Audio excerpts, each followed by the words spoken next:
भएको नेपालदेखि आज हामीसँग रामजी राम जोइन गर्नुभएको छ। उहाँ 4th इयर मेडिकल स्टुडेन्ट भएर नेपाल नेसनल मेडिकल कलेज वीरगन्जमा अध्ययनरत हुनुहुन्छ। आजदेखि उहाँको 4th इयरको एक्जाम सुरु थियो र हामीले धेरै न्युज मिडियाहरूबाट रिसेन्टली उहाँको बारेमा थाहा पाएका छौँ र कसरी उहाँको आजदेखि फाइनल एक्जाम आज छ, सोमबार बुधबार र शुक्रबार होइन त एक्जाम, 3टा हजुर थियो। आज जाने भनेर जानुभएको थियो, तपाईँसँग पत्र पनि थियो, चिकित्सा शास्त्रले उहाँलाई जाँच दिन पर्ने दिलाउनु भनेर आदेश पनि गरेको थियो। आज जाँच दिन पाइएन? जाँच दिन पाइएन। यसमा पक्कै पनि यही साँचो कुरा यही नै हो।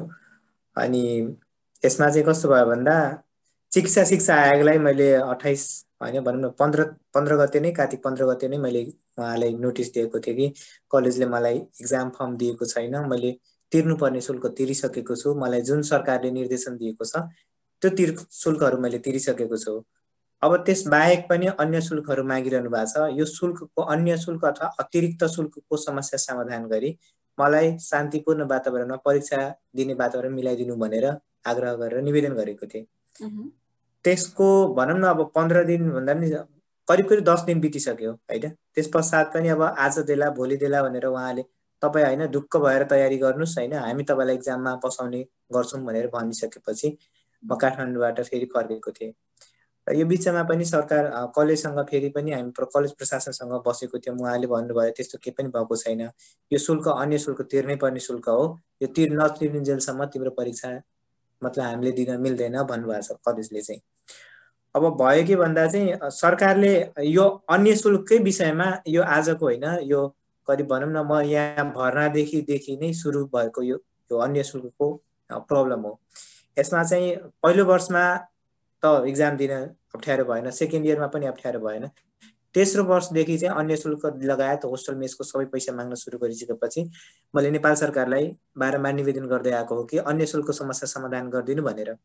नेपाल सरकारले त्यति बेला Binod Bhattarai sir university grant कमिसनको र राधाकृष्ण घिमिरे सर उच्च शिक्षा आयोग, उच्च शिक्षाको चाहिँ के अरे हाम्रो शिक्षा मन्त्रालयको सरको नेतृत्वमा आएको टोलीले उहाँहरूले के भनिदिनु भयो भन्दा यस कलेजमा अध्ययनरत विद्यार्थीबाट होस्टल मेस बाहेकका र इलेक्ट्रिसिटी चार्ज बाहेकका अन्य कुनै पनि शुल्क लिन नपाइने स्थिति रहन्छ भन्ने भन्छ।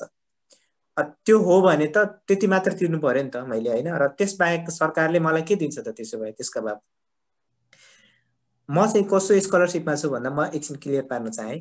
नेपाल सरकारले 2072 मा एउटा कार्यविधि बनाएको छ, जुन कार्यविधिले के भन्छ भन्दा डोम, बादी, मुसर र चमार 4वटा जातिलाई यदि यो 4वटा जातिले मेडिकल इन्ट्रान्स पास गरे पश्चात चाहिँ भर्ना हुने अवसर पाउँछ भने यो 4वटा जातिलाई नेपाल सरकारले पैसा तिरेर पनि एमबीबीएस पढाउने गर्छन् भनेर, एमबीबीएस र इन्जिनियरिङ पढाउँछ भनेर कार्यविधि तय भएको छ।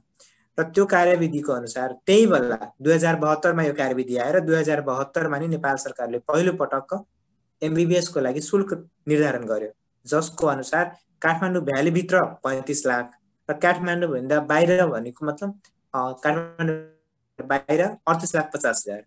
म काठमाडौँ भ्याली बाहिरको कलेजमा अहिले अध्ययन गरिरहेको छु। अब यसमा समस्या के भन्दा यहाँ त आइसकेपछि यहाँ चाहिँ कम्पलसरी होस्टल मेस थियो होइन। त्यस कारण चाहिँ म यहाँ कम्पलसरी होस्टल मेसको कारणले गर्दा म त्यो पैसा नबुझाए पनि कलेजले मलाई बस्ने वातावरण दियो। अब यो शुल्क त मैले अब चिकित्सा शिक्षा के अरे हाम्रो नेपाल सरकारले भन्नु पर्यो, जानकारी गराएँ मैले, सर मेरो हैसियत छैन होस्टल मेस बस्नलाई, त्यस पश्चात पनि म होस्टलमा बसिरहेको छु, यसको शुल्कहरू कसले तिर्दिन्छ भन्दा चाहिँ 5,000 दिन्छ, 5,000ले त भ्याउँदैन। र यहाँ कलेजले 1,37,600 लिनुहुन्छ एक वर्षको होस्टल र मेस बाहेक।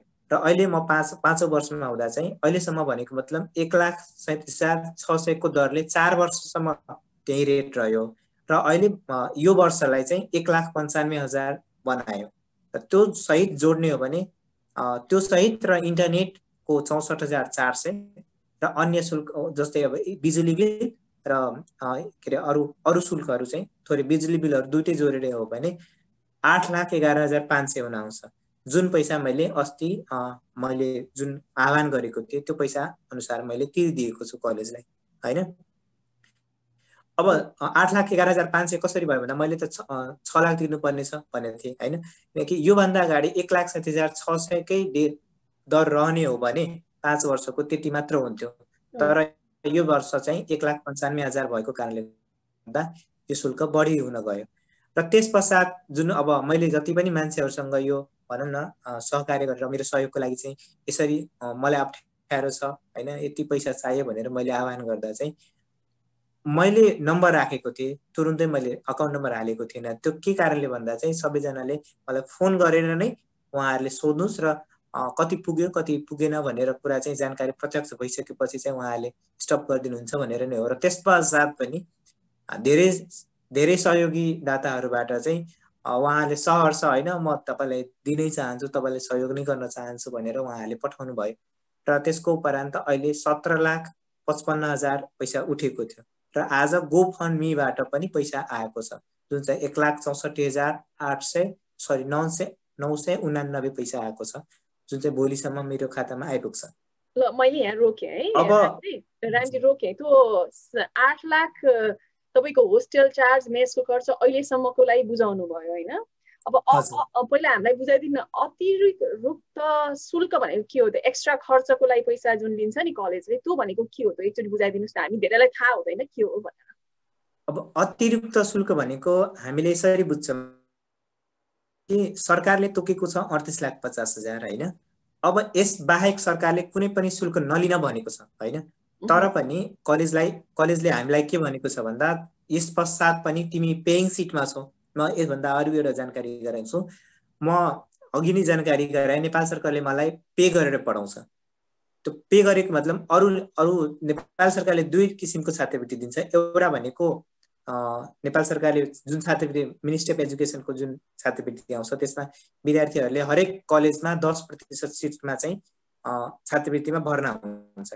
तर म भनेको त्यो 10% होइन कि बाँकीको 90% सिट भनेको शुल्कीय सिट हुन्छ, त्यसमा म भर्ना भएको हो।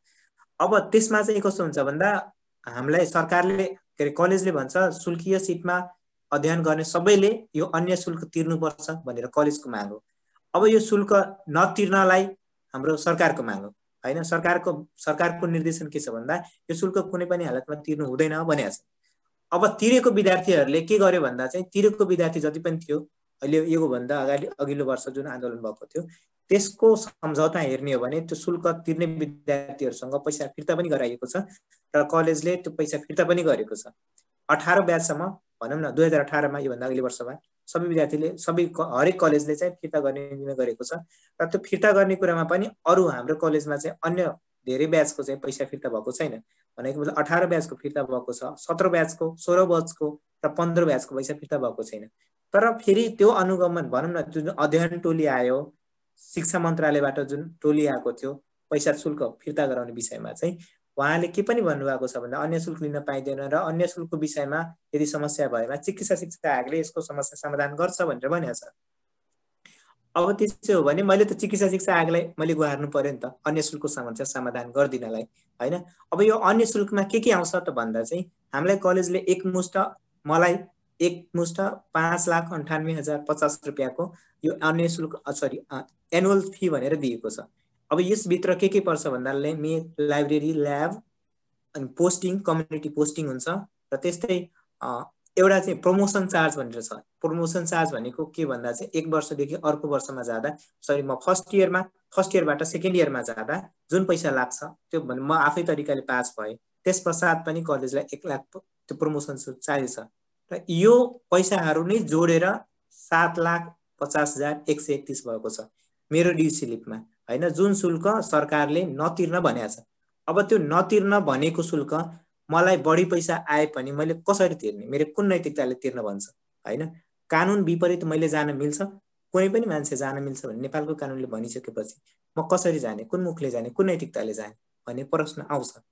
अब म जस्तो अरू पनि विद्यार्थीले तिरे यसको मतलब के मैले पनि तिर्नुपर्छ भन्ने छ र छैन नि त। म जस्तो अरू पनि विद्यार्थी यहाँ 5 जना पर्छन्, 5 जना मध्ये पनि सबैजनाको होस्टल र मेस तिर्न गाह्रो छ, धौधो परेको छ। उनीहरूलाई त्यो शुल्क तिर्नलाई मैले सहयोग गर्नु पर्यो नि त। र मलाई अरू धेरै विद्यार्थीहरू छन् जसलाई चाहिँ खान बस्नै गाह्रो छ, पढ्ने कुरा कति सोच्न सक्छ। त्यो शुल्क भनेको जायज शुल्क हो कुनै पनि विद्यार्थीको लागि। एउटा विद्यार्थी म पनि हो र अरू धेरैजना विद्यार्थी छन्, उनको हकमा मैले बोल्नुपर्ने हुन्छ। सो यसको खानाको इन्टरनेटको जुन आफ्नो डेली एक्टिभिटीको भयो त्यसको पैसा तिर्न चाहिँ जायज भयो, तर एक्स्ट्रा फी भनेको त एकमुष्ट बुझाइसकेकोबाटै कभर हुने होइन र यो त अझ बढी पैसाहरू प्राइभेट कलेजले लिन यो कहिलेदेखि प्रचलन आयो? यो त पहिला यसमा यसरी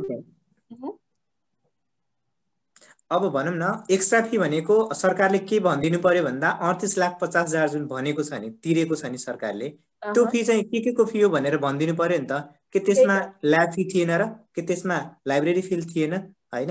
अथवा उहाँले कम्युनिटी फी पोस्टिङ थिएन कि होइन? उहाँले त क्लियर कट भनिदिनु पर्यो नि होइन? नभए त त्यो शुल्कहरू चाहिँ होइन यो शुल्क ट्युसन फी हो, यो शुल्क यति हो, यो सबै क्लियर कट भनिदिनु पर्थ्यो। काउन्सिल फी, परीक्षा फी, रजिस्ट्रेसन फी, त्यो फीहरू त सरकारले भनिदिनु पर्यो कि त यो फी यति हो, यो फी यति हो, यो भन्दा बाहेक तिर्न पाइँदैन भनेर भन्नु पर्यो होइन? यदि एकमुष्ट 38,50,000 भन्छ भने यो त खुलेआम दिउँसो नै लुटेको जस्तो भएन र? अब विद्यार्थीलाई बल्ल तल्ल बाउआमाले पैसा जगेडा गरेर पढ्न रहर गरेर पढ्न गइरहेकोमा अझ एभ्री इयर प्रमोसन गर्दाखेरि एक्स्ट्रा फी तान्ने, अनि जाँच दिनबाट अब जाँच दिनको लागि तपाईँलाई पाउँछ फर्म भर्न पाउँछ भन्दाखेरिको मेन्टल प्रेसर र इमोसनल त्यो ट्रमा कति, अब एभ्री इयर तपाईँलाई त्यस्तो भयो, थर्ड इयरमा पनि त्यस्तो भयो भन्नुभयो, तपाईँको लास्ट इयरमा मात्रै तपाईँको एडमिट कार्ड आयो अनि दिन पाउनु भयो, त्यो दिन पाउने नपाउने आज पनि अब दिन पाइन्छ पाइँदैन, अब पढ्नलाई ध्यान दिने कि अथवा त्यसको मेन्टल ट्रमा पनि त धेरै असर पर्छ नि। Who is going to pay for that? कसले रेस्पोन्सिबिलिटी लिन्छ तपाईँको मेन्टल स्टेटको, तपाईँमा हुने यसको नकारात्मक कन्सिक्वेन्सको? यसमा चाहिँ अब हेर्नु, पहिलो कुरा त अब मेरो अभिभावक होइन जसले चाहिँ मलाई पढाइदिरहेको छ, पहिलो भनेको सरकार हो जसले मेरो पे गरिदिरहेछ। सरकारको यो पैसा भनेको कहाँदेखि आउँछ भन्दा आम नागरिकको लगानीबाट आउँछ होइन? ट्याक्सबाट आउँछ त्यो अफकोर्स होइन? त्यो पैसाको म जवाबदेही हुनुपर्छ होइन?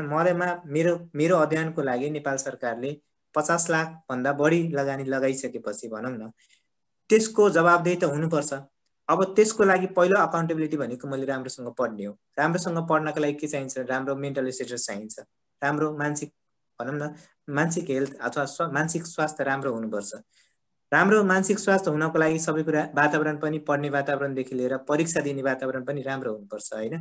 अब इक्जामकै बेलामा लड्नु पनि पर्यो, हक अधिकार पनि खोज्नु पर्यो, परीक्षा पनि दिन नपाइने होइन? यस्तो अवस्थामा पनि आज पनि दिए, लड्दा लड्दै पनि दिए, निवेदन गर्दा गर्दै पनि पढे होइन?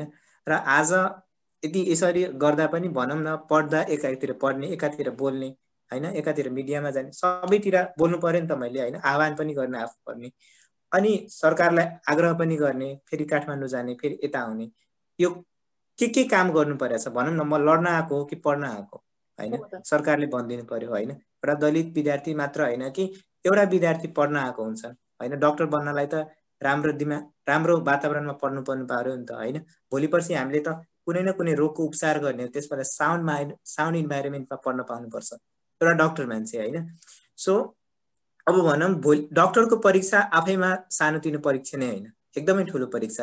एउटा रोग ठिक पार्नको लागि, एउटा डक्टरलाई राम्रो डक्टर बनाउनको लागि, असल बनाउनको लागि त्यो लिने परीक्षामा मैले कति राम्रोसँग लेख्छु र मेरो गुरुहरूले यसरी राम्रो परीक्षा विद्यार्थीलाई चाहिँ यसरी जाँच गरिदिनुहुन्छ र भोलि पर्सिको लागि मैले त्यो प्रश्नको उत्तरबाट मैले कति मेरो बिरामीलाई ठिक पार्न सक्छु या सक्दिनँ भन्ने कुराको उहाँ प्रमाण दिने हो।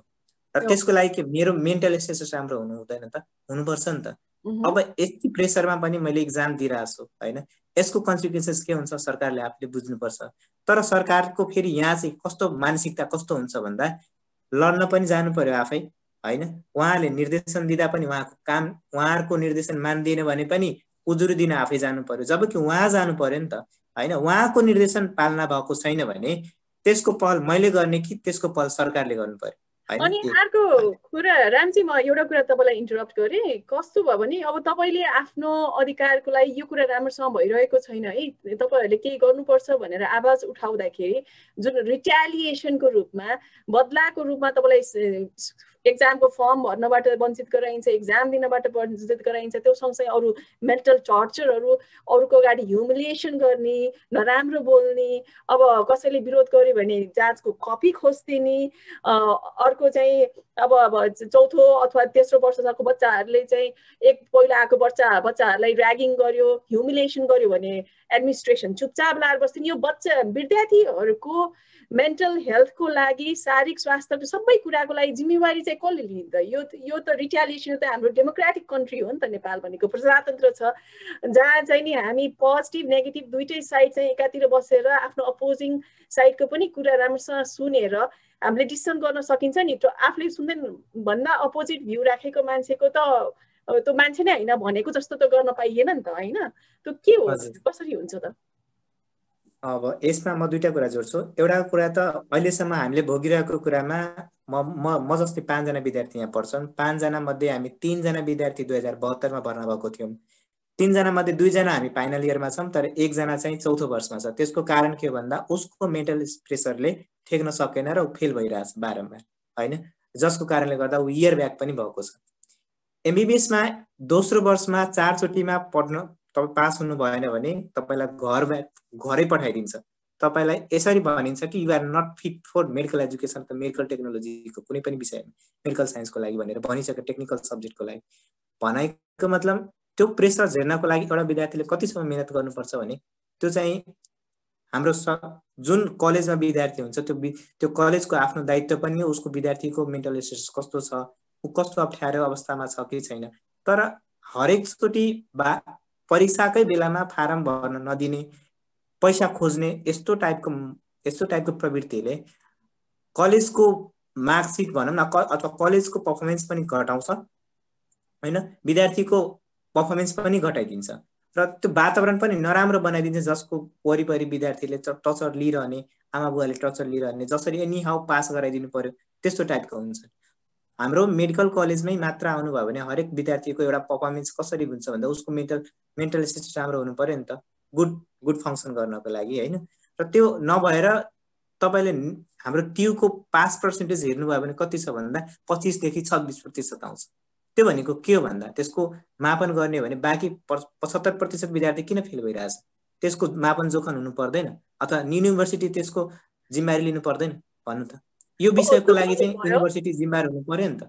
हजुर। अनि कोही विद्यार्थी डाक्टर भएर 1 वर्ष 2 वर्ष पछि पास भयो भने त उसले प्रोभाइड गर्ने पेसेन्टहरूलाई सर्भिस गर्ने अथवा सेवा प्रदान गर्नेबाट वञ्चित हुन्छ नि त। फेरि त्यो पनि त हेर्नु पर्ने, यसको इकोनोमिक कस्ट त धेरै छ नि। 1 वर्ष 2 वर्ष फेल भएर फेरि दोहोऱ्याएर पढ्नु पर्दाखेरिको त यो त लापरवाही नै भन्ने, नेग्लिजेन्स भयो। Who is going to take ownership for a mental wellbeing and physical wellbeing of our students भन्ने कुरा भयो नि। ट्युले रेस्पोन्सिबिलिटी लिएपछि त उसले त जाँचको फी पनि लिन्छ, एक्स्ट्रा। ट्यु मात्र होइन, रेगुलेटरी बडी सबैजना रेस्पोन्सिबल हुनु पर्यो नि, होइन र राम्सी? यसमा त अफकोर्स यसमा हेर्नु, यसमा म के पनि भन्छु भन्दा जस्तो कि यो डक्टरको स्टडिज हो, डक्टरहरूले हामीलाई पढाउँछ, होइन? हरेक फिल्डमा एक सब्जेक्ट डक्टरहरूले पढाउँछ भने डक्टरले सबै कुरा बुझ्छन्, होइन? लाइक विद्यार्थीले यहाँ अघिले त्यो जब के अरे यहाँ चाहिँ ऱ्यागिङको कुरा उठाउनु भयो, मैले पनि ऱ्यागिङ दिनु पर्यो। यो ऱ्यागिङ के हो? एउटा विद्यार्थी मेरै भाइ जो थियो, एकजना यहाँ हाम्रो जुनियर भाइ चाहिँ, उसलाई चाहिँ ऊ 1.5 वर्ष चाहिँ ऊ आउन सकेन। ऊ चाहिँ साइकोटिस्ट भएर चाहिँ उसले औषधि खानु परेको छ, होइन? कतिपय विद्यार्थीले मर्सी चान्स पाएर उसले यहाँ चाहिँ अहिले अघिल्लो वर्ष पाएको छ नि, पढ्न पाइरहेको छ। यस्तो धेरै यति मेन्टल ट्रमाले गर्दा चाहिँ कहीँ विद्यार्थी त पागल भएर मैले होइन, यो प्राइम एज 18 देखि 25 वर्ष भनेको प्राइम एज पनि हो कुनै साइकोटिक डिसअर्डर आउनको लागि, र कुनै पनि साइकोटिक अथवा पागलपन भनेर पागल नभनौँ, त्यो त स्टिगमेटाइज गरेको वर्ड भयो, तर स्किजोफ्रेनिया हुनको लागि अथवा कुनै मेन्टल इलनेस आउनको लागि ट्रमा छ, वरिपरिको इन्भाइरोमेन्टमा कन्स्ट्यान्टली प्रेसर छ, जतिखेर पनि डराएर बस्नुपर्छ कामेर भने त त्यो त आउन सकिहाल्छ नि। So who is going to be responsible for rest of his life? कसले उसको औषधि उपचार गर्छ? उसले कमाउन सक्ने क्वालिटी अफ लाइफदेखि लिएर त्यो त रेस्पोन्सिबिलिटी त लिनु पर्यो नि। यो कुरा त आजको हाम्रो एउटा कलेजमा मात्र होइन नि त, यो त एभ्री मेडिकल कलेजमा यस्तै खालको एक्स्ट्रा फी लिने, अनावश्यक रूपमा स्टुडेन्टलाई, बाबुआमालाई, सबैलाई टर्चर पनि त भइरहेको छ नि। अब जहाँ पैसा बुझाएन भने ल पढ्न पाउँदैन, एक्जाम दिन पाउँदैन, फेल भयो भनेर त्यसमाथि अर्को सोसाइटीमा स्टिगमा हुन्छ।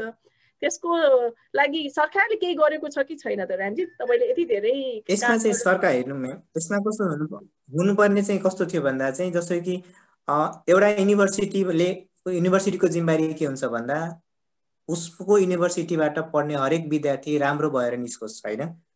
सँगसँगै समन्वयकारी भूमिका खेल्न सक्ने मेडिकल काउन्सिल हैन, र अहिले बनेको चिकित्सा शिक्षा आयोग र शिक्षा मन्त्रालय आफै स्वयं पनि र हाम्रो शिक्षा मन्त्रीलाई ल्याएर हाम्रो मेडिकल कलेज स्वयं आफै पनि यो सबैको रिस्पोन्सिबिलिटी, इभन डक्टर्स र हामीले हाम्रा गुरुहरूको सबैको एउटै मोटिभ के हुन्छ भन्दा उहाँको विद्यार्थीहरू कहिले फेल हुन नपरोस्, उहाँले पढाएको विद्यार्थीको प्रयासबाट उहाँको अभ्यासबाट कुनै पनि बिरामी अप्ठ्यारो हुन नपरोस् भनेर हुन्छ। सबैको दायित्व नै त्यही हो हैन, गुड रिजल्ट निकाल्नलाई हैन, गुड मेन पावर निकाल्न, दक्ष चिकित्सक जन्माउनको लागि। तर यो काम चाहिँ रेगुलेसन राम्रोसँग हुन सकेको छैन हैन। यसको रेगुलेसन कहाँ हेर्ने भन्दा पहिलो कुरा हामीले चाहिँ हेर्नु रिजल्टबाटै प्राप्त। पहिलो कुरा 25% रिजल्ट आउनु हैन, 24% रिजल्ट आउनु, विद्यार्थीहरू होमब्याक भएर घर जानु, यो सबको रेगुलेसन त हुनु पर्यो नि। इभेन अर्को कुरा चाहिँ हाम्रो कलेजमा योभन्दा अगाडि चाहिँ कस्तो हुन्थ्यो नि, एउटा विद्यार्थी फेल हुन्छ भने त्यो विद्यार्थीसँग 20,000 एक्स्ट्रा चार्ज गर्न लाउँछ। त्यही त भनेको, त्यो त इन्सेन्टिभ, फाइनान्शियल इन्सेन्टिभ भयो नि त फेल भइराख्यो भने त हैन, त्यहाँ पैसा एक्ज्याक्टली फाइनान्शियल पनि हो, फाइनान्शियल उसलाई हैन, फेल भयो भने उसलाई त अझ सपोर्ट चाहिएको हो नि त हैन। कोही मान्छे मै फेल भयो भने यसको मिनिङ यो हो कि मलाई अझ सपोर्ट चाहियो, केमा भन्दा मेरो एजुकेसनमा म कसरी म पढिरहेको छु या छैन, मेरो त एक्जामिनेसन राम्रोसँग एसेसमेन्ट त हुनु पर्यो नि हैन। त्यो एसेसमेन्ट नहुने विद्यार्थीलाई नै प्रेसर उल्टै हैन, त्यो एसेसमेन्ट गर्नु कहीँ छैन हैन। तर उल्टै 20,000 एउटा सब्जेक्टमा फेल भयो भने 20,000 थ्योरीमा आउने, भाइभामा फेल भयो भने 10,000 तिर्न लाउने। यसले के हुन्छ भनौँ न, आज म पढि पनि रहेको छु, म फेल पनि भइरहेको छु भने मलाई नै उल्टै पे नै गर्न लाउने, मलाई अझ भिक्टिम बनाउने हो त हैन। अझ म भिक्टिम हुन्छु, डरले लाजले विद्यार्थी कहाँसम्म गर्छ भन्दा आफ्नो बुवाआमाले भन्न लाज लाग्छ यो कुरा चाहिँ हैन। कोही विद्यार्थी फेल भयो भने विद्यार्थीको मात्र गल्ती होइन नि त हैन, त्यहाँ टिचर्सहरुको सिस्टमको सिलेबसको त्यो सोध्ने सबै कुराको छ नि त। त्यसमा त एसेसमेन्ट कमसेकम त्यसको रिएभ्यालुएसन गरौँ न हैन, हाम्रो युनिभर्सिटीले गर्न सकोस् न। विद्यार्थी किन फेल भइरहेछ, 75% विद्यार्थी फेल भइरहेछ, उहाँले सोच्नु पर्दैन हो कि हैन? पास हुने विद्यार्थीको लागि मात्र सोच्नु पर्छ र हैन। अब रामजी अब अर्को कुरा के आइरहेको छ भने, यति धेरै एउटा खुसीको के कुरा छ भने तपाईले पब्लिकली हामीले कुरा गर्यौं, रामजीलाई म ब्रिफली कसरी भेटे भनेर भन्दाखेरि मेडिकल स्टुडेन्टहरूलाई कुनै पनि सपोर्ट सिस्टम नभएको भएर यो कोभिड सुरु भएपछि मैले चाहिँ नेपालको मेडिकल स्टुडेन्टहरूलाई एउटा सपोर्ट ग्रुप भनेर विकली स्टार्ट गरेँ। त्यहाँबाट मैले रामजीलाई भेटेको र अरू धेरै मेडिकल स्टुडेन्टहरूलाई भेटेँ र रामजीले मलाई यो पब्लिकली जानुभन्दा अगाडि यस्तो भइरहेको छ म्याम के गर्ने भन्दाखेरि एकचोटि हामी पब्लिकली ग्रुपमा गएर हेरौँ न के हुन्छ त भनेर हामीले पब्लिकली आह्वान गर्यौँ सहयोगको लागि। र सबैजना नेपाली देश विदेशबाट आएर एकजुट भएर पैसा पठाएर एउटा माया सद्भाव त्यो देखाउँदाखेरि त मनै कस्तो एक प्रकारले कता आशै हराएको हो कि भन्ने ठाउँमा त ओहो उहाँले यति सबैजनाले एकै ठाउँमा केही पर्यो भने त नेपाली सबैको लागि आउँदो रहेछ भन्ने एउटा डिफ्रेन्ट खालको रमाइलो महसुस पनि त गरायो नि हैन रामजी? एकदमै म्याम। अनि थ्यांक यू सबैजनालाई, धन्यवाद, थ्यांक यू भन्नु परेन सबैलाई। पहिलो कुरा त म्याम हैन, मलाई चिन्ने नचिन्ने सबैजनाले मलाई यति हेल्प गर्नुभयो, उहाँहरूको साथ र सहयोगको लागि एकदमै हृदयदेखि नै उहाँहरूलाई सबैजनालाई यही मार्फत नै म उहाँहरूले सबैलाई नमन गर्न चाहन्छु हैन। मौका मिल्यो भने पक्कै पनि म उहाँहरूलाई यसको चाहिँ अभिप्राय कहीँ पनि तपाईँले लगाउनु भएको पैसा, तपाईँहरूको शब्द, तपाईँको साहस हैन, कहीँ पनि कतै पनि वेस्ट जाने छैन भनेर यसको बाचा पनि गर्छु।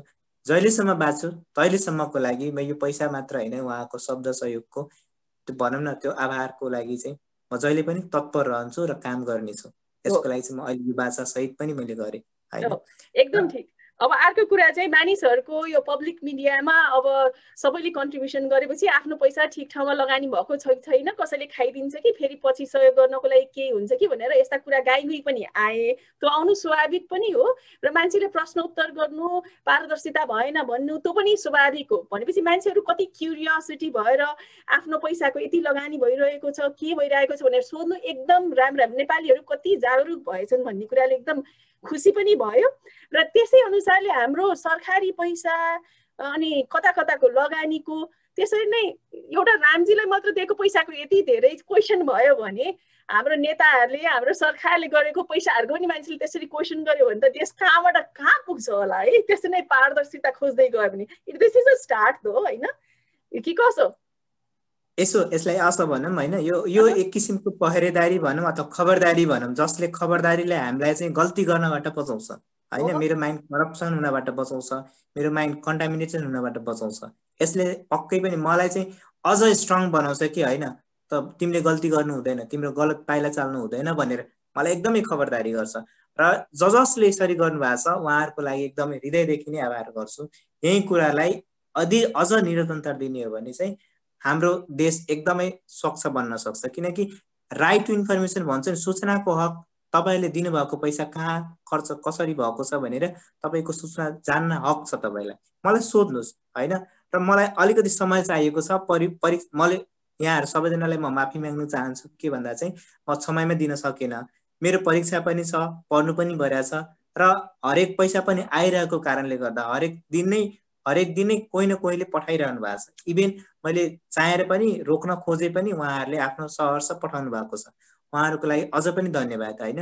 र बाँकी पैसा 8,11,500 रुपियाँ मैले तिरिसके पश्चात बाँकी जति पनि पैसा छ होइन त्यो सबै पैसा मसँग छ। यसको कुरा चाहिँ तपाईँहरूले जति बेला खोज्दा पनि मसँग एभाइलेबल छ। र यो पैसा हजुर यस पैसाको मैले पहिला पनि भनेको छु, हजुर मैले पनि भनेको छु कि यस पैसा म यो ऋणको स्वरूपमा लिनेछु। यो ऋणको स्वरूपमा धेरैजनाले दिनुभएको छैन। म यो कुरा बुझ्नु, उहाँहरूले नै सबैजना कसैले पनि ऋणको स्वरूपमा दिनुभएको छैन। तर म के चाहन्छु भन्दा आज एकजनाले लगानी लगाउँदा चाहिँ त्योबाट मैले चाहिँ मेरो दायित्व बन्छ कि भन्दैन पहिलो कुरा होइन।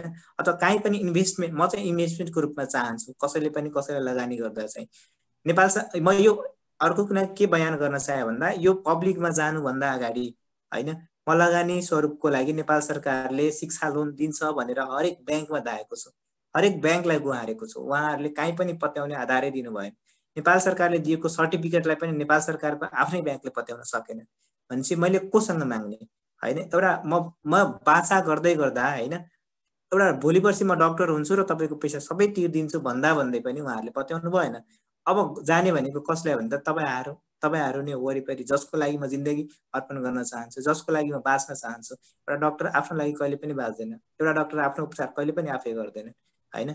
यसकारण चाहिँ मेरो जीवन नै तपाईँहरूको लागि बनेको छ र तपाईँहरूको सहयोगले आएको छु। अहिलेसम्म यति सहयोग गर्नुभएको छ र अझ अलिकति बाँकी छ। त्यसको लागि मैले हार गुहार भनेर सबैजनालाई सहयोग मागेको थिएँ र यति दिनुहुन्थ्यो भने मलाई आशा पनि थिएन र म एकदमै धेरै नै आयो होइन। म एकदमै खुसी छु र म जस्तो अरू पनि विद्यार्थीहरू धेरै बाँकी छन्, अझ आउनु बाँकी छन्।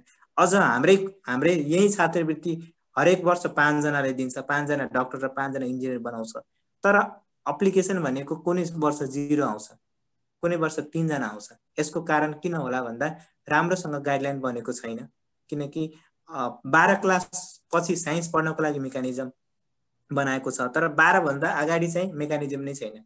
12 क्लास पढ्नु भन्दा 12 क्लाससम्म त पुग्नु पर्यो नि त त्यस्तो विद्यार्थीहरू। म अन्तिम वर्षमा अन्तिम दिनमा निवेदन गर्न गएको थिएँ होइन, मलाई त थाहै थिएन। भनेपछि अझ धेरै विद्यार्थीहरू, यसको मतलब यो होइन कि म धेरै नै जान्ने छु, मलाई थाहै हुनुपर्छ। तर यस्तो धेरै विद्यार्थी छन् जसलाई चाहिँ यो कुराको बारेमा थाहा छैन। उहाँहरूले डोम समुदायको लागि भन्नुहुन्छ भने पत्रिका पढ्ने आधार छैन, रेडियो सुन्छन् उनीहरू होइन। गोर्खापत्रमा निकाल्ने निवेदन अथवा आवेदनले कसरी थाहा हुन्छ भ्याकेन्सीले होइन। कान्तिपुरमा निकाल्ने भ्याकेन्सीले कसरी थाहा हुन्छ कसैलाई। फेसबुक कसैले चलाउनु पर्यो नि जानकारी हुनलाई होइन। डोम समुदायलाई गएर एकचोटि स्थलगत भ्रमण गर्नु पर्यो होइन। पोलिसी बनाउँदा इभिडेन्स लिस्ट पोलिसी बनाउन सक्नु पर्यो होइन। त्यसको लागि चाहिँ र म यही शब्द भन्दै अहिले चाहिँ अब केही छ भने म्याम प्लिज। ल यस्तो यो कस्तो भयो भने यसरी पब्लिकली कसैसँग अगाडि गएर सबैको अगाडि आहार गुहार माग्ने भनेको धेरै नै बहादुर हुनुपर्छ। मन धेरै दह्रो बनाएर भोलि राम्रा कुरा पनि आउलान्, नराम्रो कुरा पनि आउलान्, चित्त दुख्ने पनि कुरा आउलान्, मन नपर्ने पनि कुरा आउलान्, मन पर्ने पनि कुरा आउलान्। त्यस्तो सबैतिरबाट यो लास्ट 2-3 हप्तामा यति धेरै फेम र यति धेरै चर्चा परिचर्चा वृत्तचित्र कथा कविता सबैतिर आइरहेछ नि रामजी। तपाईँले जुन रूपमा आफूलाई सम्हालेर राखेर र पब्लिकली जाँदाखेरि जे पनि कुरा आउँछ एउटा विद्यार्थीको अझ मेडिकल स्कुलको विद्यार्थीको दिमागमा त पढाइ मात्रै हुन्छ, कसरी म जाँच पास गरौँ, कसरी अगाडि बढौँ, कसरी यो जाँच सकेर म डक्टर भएर आफ्नो कम्युनिटीलाई सेवा गरौँ भन्ने मात्रै हुन्छ दिमागमा, अरू केही पनि सोचाइ हुँदैन, स्वार्थी पनि हुँदैन, यो चाहियो त्यो चाहियो, निड पनि केही पनि हुँदैन।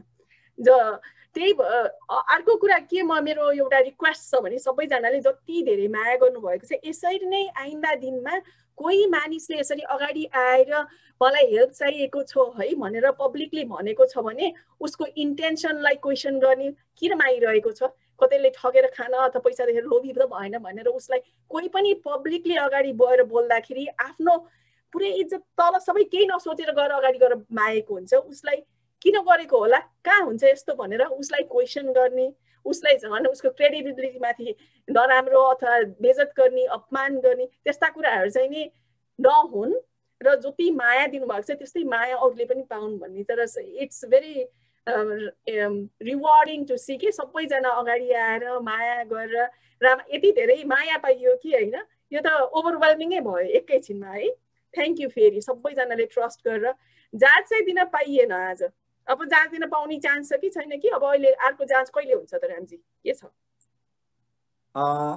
अब अर्को जाँच पर्सि छ होइन, भोलि एक दिन चाहिँ बिदा गरेर पर्सि चाहिँ हाम्रो इक्जाम छ। डिन कार्यालयले के गर्छ मलाई थाहा छैन होइन, उहाँहरूले हाम्रो अभिभावक भनेको डिन अफिस, हाम्रो अभिभावक भनेको नेपाल सरकार शिक्षा मन्त्रालय, विश्वविद्यालय अनुदान आयोग र नेपाल हाम्रो चिकित्सा शिक्षा आयोग, उहाँहरूको निर्देशन के आउँछ, उहाँहरूको एउटा निर्देशन आइसकेको छ परीक्षामा सामेल गराउने भनेर, उहाँहरूको निर्णय कार्यान्वयन भएन। अब कार्यान्वयन नभएको भनौँ न, चिकित्सा शिक्षा आयोगले मलाई परीक्षामा सामेल गराउने भन्ने निर्णय दिइसकेपछि उहाँको निर्णय कायम नहुनु भनेको हाम्रो प्रधानमन्त्रीको निर्णय कायम नहुनु बराबर हो। किन भन्दा चाहिँ चिकित्सा शिक्षा आयोगको अध्यक्ष भनेको हाम्रो प्रधानमन्त्री हुनुहुन्छ। अब उहाँको निर्णय जब कायम हुँदैन भने उहाँसँग के छैन, सरकारै उहाँ हो, उहाँसँग पुलिस छैन कि, उहाँहरूसँग के छैन कि, उहाँले चाहनुहुन्छ भने कलेजसँग समन्वय गरेर तुरुन्तको तुरुन्त पनि परीक्षा दिलाउन सक्नुहुन्छ। उहाँहरूको निर्देशन यदि कायम भएको छैन भने उहाँले कानुनी प्रक्रियामा पनि जान सक्नुहुन्छ। उहाँले के गर्नुहुन्छ अब हेर्न बाँकी छ। मैले जे गर्नुपर्ने थियो मैले गरिसकेँ होइन, मेरोमा काहीँ पनि अप्ठ्यारो छैन। अझ पनि भन्दा चाहिँ धेरै साथीहरूले बारम्बार मलाई पारदर्शिताको क्वेसन गर्नुभएको छ, उहाँहरूको लागि धेरै धन्यवाद। तर पैसाको विषयमा चाहिँ तपाईँहरूले जुन बेला पनि जति बेला पनि मलाई सोध्न सक्नुहुन्छ। यदि मैले काहीँ पनि करप्सन गरेको छु, मैले अप्ठ्यारोमा परेको छु होइन, केही नराम्रो तरिकाले युज गरेको छु भने नेपाल सरकारले जुन सजाय दिन्छ म भोग्न तयार छु र यहाँहरूले भन्नु नै हुनुहुन्छ। त्यसको लागि चाहिँ अझ भोलि पर्सि मेरो बारेमा अझ पनि डिटेल जान्नु पर्यो भने नम्बर छँदैछ, फोन गर्नु होला, भेटौँला होइन। सबैलाई पनि धन्यवाद नै। हजुर, thank you so much Ramji, thank you. तपाईँहरूले यो कुनै कमेन्ट छ केही छ भने छोड्दा हुन्छ। Thank you. हिजो मेरो जन्मदिन थियो, जन्मदिनको बेलामा शुभकामना दिनुहुने सम्पूर्णलाई एकदम हृदयदेखि धन्यवाद होइन। मैले यही परीक्षाको तयारी गर्दा रिस्पोन्स धेरैलाई दिन पाएको थिएन, सबैजनालाई धेरै धन्यवाद। भेट्नै मन छ, धेरैजनाले सहयोग गर्नुभएको छ, कुनै दिन सेवाको मौका दिनु होला। म त्यति नै भन्दै चाहिँ म आफ्नो दुई शब्द यहीँ टुङ्ग्याउन चाहे। नमस्ते। थ्याङ्क यू, नमस्ते।